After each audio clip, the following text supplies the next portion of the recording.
atomic age was born. There is no denying that since that moment, the shadow of the atom bomb has been across all our lives. All men of goodwill earnestly hope that a realistic control of atomic weapons can and will be achieved. Meanwhile, good sense requires that all of us prepare for any eventuality. But wisdom demands, too, that we take time to understand this force. Because here, in fact, is the answer to a dream as old as man himself. A giant of limitless power at man's command. And where was it science found that giant? In the atom, a particle so infinitely small that it takes over 100 billion atoms to make up the head of a pin. Just as other millions and quadrillions of atoms are the tiny building blocks which make up everything in the world. Ships, and shoes, and sealing wax, and cabbages and kings. Although no one has ever seen an atom, scientists have learned a great deal about how they behave, and there are widely accepted theories as to what they're like. Let's start by meeting a leading authority on the subject, Dr. Atom. Now, observing the professor himself, we can see that his structure resembles, in many ways, something almost as vast as the atom is small, the solar system. And there are certain similarities. Here is the center with electrons in surrounding orbits. But whereas the planet's movement of electrons is slightly different, there are other differences too. Hey, hold it! Thank you. Now, the solar system together is electrical. The electrons, which are negative, are attracted by the protons, which are positive, and vice versa. But here in the nucleus are other particles with no electrical charge, called neutrons. Very important characters, too, as we shall see. And equally important when it comes to atomic energy is what scientists call the atom's binding force. It's a kind of cosmic glue holding the nucleus together. This, then, is a single atom, but certainly not all atoms are alike. There are in nature more than 90 basic elements, which is science's term for families of atoms. To scientists, the atoms of the individual atom families, or elements, are identified by number. That is, the number of protons, or positive charges, in their nucleus. And they vary all the way from hydrogen, which has just 1 proton, to oxygen with 8 protons, to gold, he's rich with 79, finally on to the heaviest of all natural elements, uranium with 92 protons. Now, within each element, or family of atoms, there can be different members, each one having the same number of protons, but differing in the number of neutrons. The total of an atom's protons and neutrons is its atomic weight. Thus, in natural uranium, we have U-234, U-235, and U-238. These different members of the same element or atom family, science calls isotopes. Some elements, tin for instance, have a great many isotopes. Others, like aluminum, are lone wolves with just 1. Now, most atoms of most elements are content with their lot in life. We speak of them as being stable, but others are busy day and night, being what science calls radioactive. Like radium, throwing off powerful rays along with some of its neutrons and protons, until it actually alters its own nuclear structure and changes to another family, and then to another, until it does become stable at last. This spontaneous changing of elements is called natural transmutation. Its discovery gave men of science an idea. If an atom could change itself, why couldn't man change an atom? Using as bullets the very particles which radium threw off, a noted British scientist bombarded nitrogen and converted it to oxygen. In terms of individual atoms, this is what happened. The radium nucleus threw off an alpha particle consisting of 2 protons and 2 neutrons. One of the protons was absorbed into the nitrogen nucleus, turning it to oxygen. This was artificial transmutation, man changing the elements. From that first experiment, others by the thousands followed as scientists devised ever more powerful particle accelerators, commonly called atom smashers, to transmute more and more kinds of atoms.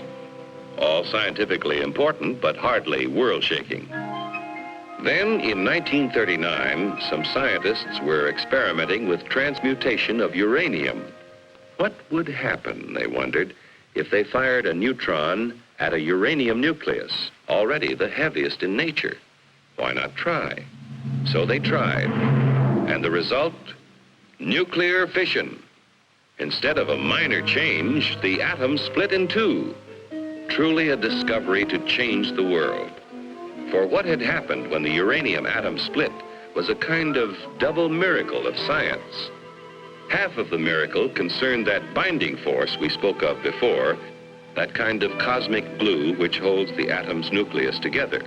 We still don't know all about that binding force yet, but we do know it is equivalent to mass. Therefore, we may speak of it as having a kind of weight of its own. Now, the 2 atoms into which a uranium atom splits also have binding force. But for some reason, it takes less of that glue to hold them together, and in the process of fission, a tiny fraction is left over. What happens to it? It explodes as energy, proving Einstein's theory that mass and energy are really the same. But we spoke of a double miracle. To understand the second one, let's slow down that fission a million or so times. A single particle starts the reaction, splitting the uranium atom. Here now is the release of energy as heat and blast. Here are powerful rays being given off, similar to X-rays. But here are free neutrons driven out with tremendous speed. And provided there is sufficient U-235 present, what science calls a critical mass, those neutrons bombard other uranium atoms, causing them to split and split still others. The result? A chain reaction. Over 1 million billion atoms exploding within 2 seconds. And the force?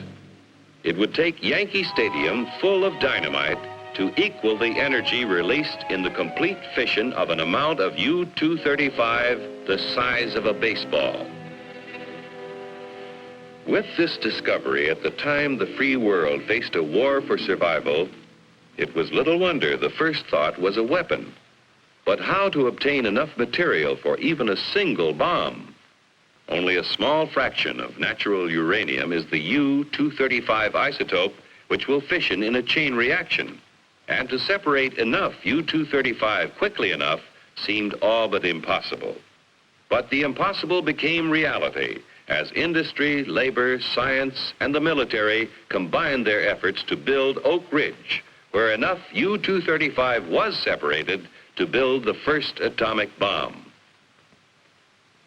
At Hanford, Washington, another impossible project proved possible when a huge plant was built for the mass production of the artificial element plutonium. This process involves what may be called the furnace of atomic energy, the reactor pile. Here is a structure or pile of graphite blocks.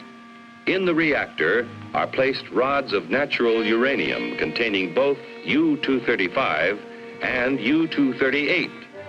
As U-235 begins to fission, the graphite slows down the free neutrons, and some of them hit other U-235 atoms, keeping the chain reaction going.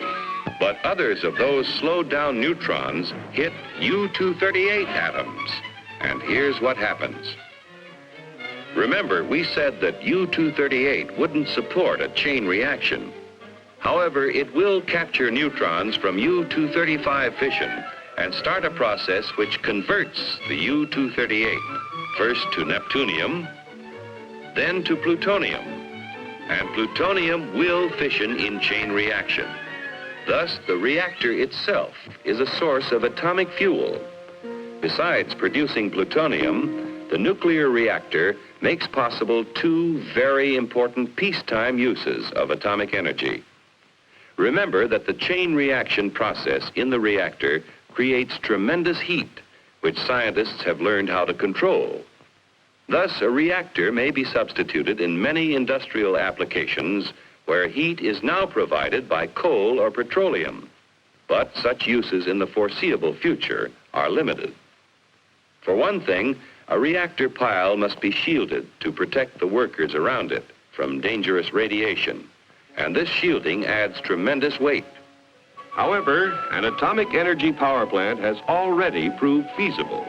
The future supplying of electric power to entire cities is far from impossible, while nuclear power in locomotives, submarines, ships, and even very large airplanes may all but revolutionize future transportation on land, sea, and air.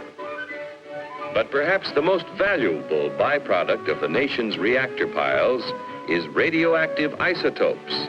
Research has revealed that many elements not naturally radioactive became so when placed in a nuclear reactor. And these isotopes, working as tracers with such measuring devices as a Geiger counter, became invisible detectives, aiding the cause of science in many different fields.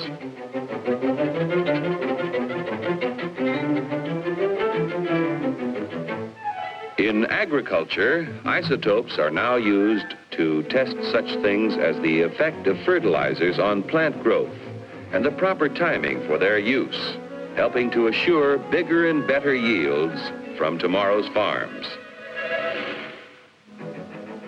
In industry, isotopes have found literally hundreds of new uses, such as the automatic thickness control of sheet aluminum, saving hundreds of man-hours of labor and assuring accuracy never before possible. In the fields of medicine and biochemistry, isotopes are performing near miracles of diagnosis and discovery. With radioactive sodium, doctors are solving more of the seeming mysteries of heart disease and circulatory disturbances. Radioactive phosphorus has been used to locate tumors in the brain and greatly simplify operations for their removal. Iodine-131 finds one of many uses in revealing conditions of the thyroid, and there are many more. New ways of using isotopes are being discovered constantly through the tireless work of modern pioneers in such fields as chemistry, metallurgy, medicine, and biology. Truly, the superpower which man has released from within the atom's heart is not one, but many giants. One is the warrior, the destroyer. Another is the engineer, seeking to provide vast quantities of energy to run the world's machines. Another is the farmer, helping to better feed tomorrow's world.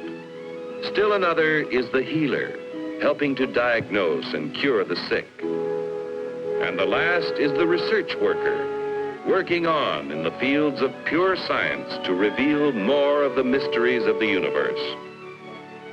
But all are within man's power, subject to his command.